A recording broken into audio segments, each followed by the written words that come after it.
World Solar Challenge is kind of, it's called the Formula One of eco-friendly motorsports. You race from the top of Australia to the bottom, and it's 3,000 kilometers, or 1,600 miles, and you do it entirely unsupported apart from your own team. And you're going through the middle of the outback, so you'll pass through maybe 2 major settlements in that whole time. You have to take everything with you, and if that wasn't like enough of a challenge, you're actually building the vehicle that you use to do that, and it has to run entirely on sunlight. If you look at our car, you might be a bit confused actually. It looks like kind of like a small, like a baby spaceship that hasn't quite grown up yet. It's quite tiny and only seats one person, so it really looks a lot like a racing car.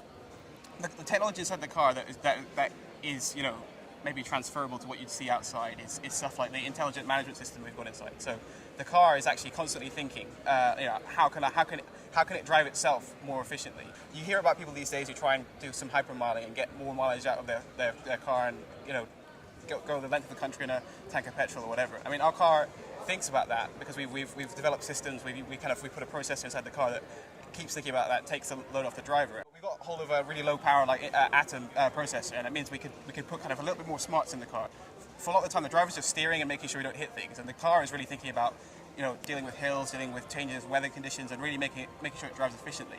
But in the past, we had to compromise because you didn't have the energy budget to let the car think. You had to kind of send it by radio, the radio would cut out, and you'd have a big car, like driving along a big truck full of kind of a whole stack of almost like desktops that we kind of like jerry-rigged to run in the back of a truck, and it did all the number crunching. But now we can do that in the car. We spent 8 weeks designing the first car in 2009 to a kind of level where we thought it was pretty good. And then in about 24 hours, we improved the performance by, I think it was nearly 10%, it's like 9.7%, on a design that we'd spent the whole of last year the previous year designing. Obviously, you could never buy a cluster just for a student team. But the possibility of kind of just having some time on it and just sending our work off to do it and then coming back and then using that to inform our own design processes. The time when you need like a bigger hammer to get around a problem. That's the one thing that puts us ahead of the other guys. And no one else can use an HPC cluster at the moment because they all still think you have to buy one, and their university's not going to get them one. And luckily we've got to Intel first and done that. So that's where we can build on it in the next 2 years.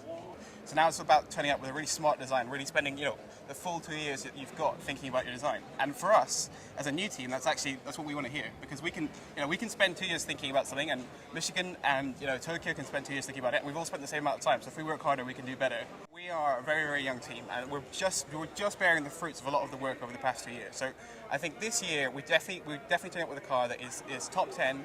And a lot of it's the luck of the draw. In 3,000 kilometers, you can hit a kangaroo, and that's it. You could have spent all your time designing this car, so it's the fastest thing on earth. But yeah, you hit a kangaroo and it's all over. So there's an element of luck and an element of chance, and we are definitely an underdog.